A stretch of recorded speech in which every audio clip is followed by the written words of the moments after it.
আসসালামু আলাইকুম ভাইয়া। তোমাদের আজকে এমন একটা টেকনিক দিব যে টেকনিকের মাধ্যমে তোমরা এইচএসসিতে কিংবা যে কোনো প্রতিযোগিতামূলক পরীক্ষায় যদি বানান থেকে কোশ্চেন আসে ভাইয়া, তুমি একদম ওয়াটার ওয়াটার করে দিয়ে আসবা, জাস্ট লিখে দিয়ে আসবা। একটা টেকনিক দিব, এই টেকনিকের মাধ্যমে তুমি বাংলা প্রমিত বানানের 10টা নিয়ম জাস্ট চোখ বন্ধ করে মনে রাখতে পারবা। জাস্ট তুমি দুইটা নিয়ম লাইন মনে রাখবা। জাস্ট প্রথম লাইন হচ্ছে, কিংবদন্তি ও একাডেমিতে ইংরেজি ও পাকিস্তানি দেখে কর্তা কার্তিকের গ্রিন স্টোরে বসে রইল। আচ্ছা, দুইজন লোক কিংবদন্তি ও একাডেমিতে ইংরেজি আর পাকিস্তানি ল্যাঙ্গুয়েজে দুইজন লোককে দেখে তারা গ্রিন স্টোরে কার্যত বসে রইল। আর ওখানে একটা মেয়ে ছিল, তার নাম হচ্ছে অঞ্জলি। অঞ্জলি চাকরিজীবী হলেও সে কিন্তু ভূত প্রাণীতে কি করে না, বিশ্বাস করে না। চাকরিজীবী বিধায় সে ভূত প্রাণীতে বিশ্বাস করে না, কারণ সে সবসময় একটা ছেলেকে ভালোবাসতো, নাম হচ্ছে আলী। জাস্ট এই লাইনটা মনে রাখবা, তোমার 10টা প্রমিত বাংলা বানানের নিয়ম শেষ। এখন তুমি বলতে পারো, ভাই আপনি কি চাপাবাজি করতেছেন? এই দুইটা লাইন দিয়ে কি 10টা বাংলা বানানের নিয়ম মনে রাখা সম্ভব? অবশ্যই ভাইয়া। জাস্ট দেখো, তুমি আমার দিকে একটু দেখো, আমি এই যে একটা লাইন দিছি না ভাইয়া, 5টা তোমার প্রমিত বাংলা বানানের নিয়ম শেষ। ওকে, এখন দেখো আরেকটা লাইন দেখো, একটা মেয়ের লাইন বলছিলাম। কি মেয়ের লাইন ভাইয়া? অঞ্জলি চাকুরিজীবী, তাই না? অঞ্জলি চাকরিজীবী বিধায় সে ভূত প্রেতনিতে বিশ্বাস করে না, ভূত প্রাণীতে কি করে না, বিশ্বাস করে না, কারণ তার মনের মধ্যে আলীর বাস, আলী ছেলেটার বাস। জাস্ট এই লাইন দুইটা মনে রাখবা, তোমার প্রমিত বাংলা বানানের নিয়ম শেষ। এখন দেখো কিভাবে, দেখো প্রথমটা দেখো। আচ্ছা, এই দুইটা এক্সাম্পল দেখে তোমার মনে পড়বে একটা লাইনের কথা, কারণ এই কিংবদন্তি একাডেমি হচ্ছে কি কি শব্দ? তৎসম শব্দ এবং বিদেশি শব্দ। তার মানে তুমি বলবা এইভাবে যে সকল তৎসম ও বিদেশি শব্দে ঋষিকার হয়। দেখো এই ধরনের বানানগুলোতে ঋষিকার হয়। তাহলে এক্সাম্পল কি দিবা? এক্সাম্পল একদম একাডেমি দিবা আর কিংবদন্তি দিবা, শেষ। এক্সাম্পল ওগুলাই জাস্ট মনে রাখবা। তারপর দেখো ইংরেজি পাকিস্তানি, দেশের নাম ভাষার নাম, জাস্ট টেকনিকে মনে রাখবা। এক্সাম্পল এই দুটাই জাস্ট মনে রাখবা, সকল ভাষার নাম দেশের নামে কি হয়? ঋষিকার হয়। তাহলে ইংরেজি ও পাকিস্তানি এক্সাম্পল।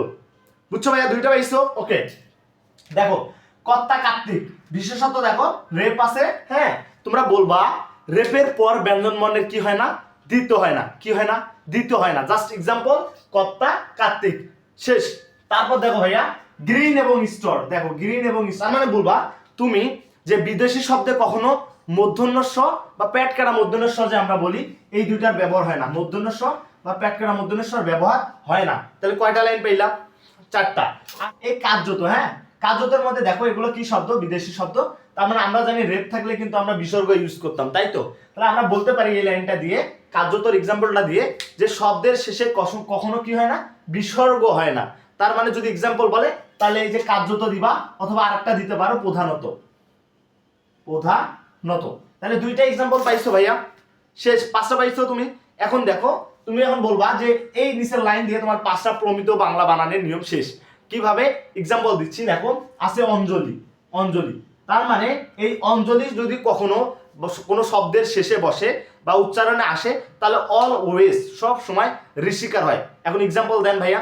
এক্সাম্পল তুমি অঞ্জলি লাগাও, গীতাঞ্জলি, শ্রদ্ধাঞ্জলি, পুষ্পাঞ্জলি। বুঝছো ভাইয়া? সবগুলো ঋষিকার। ওকে, এরপর দেখো চাকরিজীবী।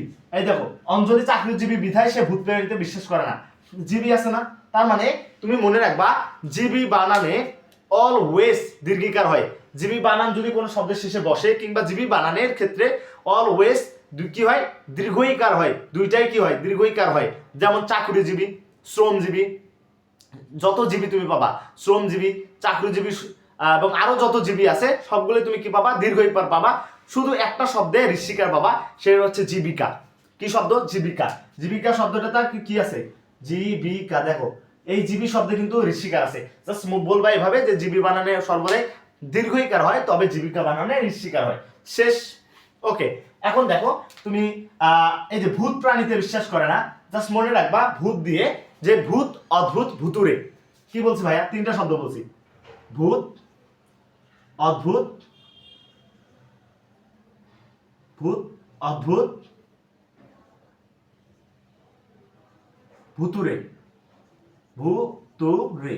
এই 3টা শব্দে অলওয়েজ তুমি মনে রাখবা, ভূত দিয়ে, ভূত, অদ্ভুত, ভুতুরে, এই 3টা শব্দে সর্বদাই রুসুকার হয়। কিন্তু এই 3টা শব্দ বাদে তুমি যত ভূত বানান পাবা সবগুলোতে দুর্গুকার দিবা, জাস্ট বলবা এখন এইটা বানানটা কিভাবে লিখবা, যে ভূত অদ্ভুত ভুতুরে এই তিনটা শব্দের সর্বদাই রস্যুকার হয়, তবে এই তিনটা বাদে বাকি সব ভূত বানানে কি হয়, দুর্ঘউকার হয়। এখন এক্সাম্পল দেন ভাইয়া, পরাভূত, পরাভূত, ঘনীভূত,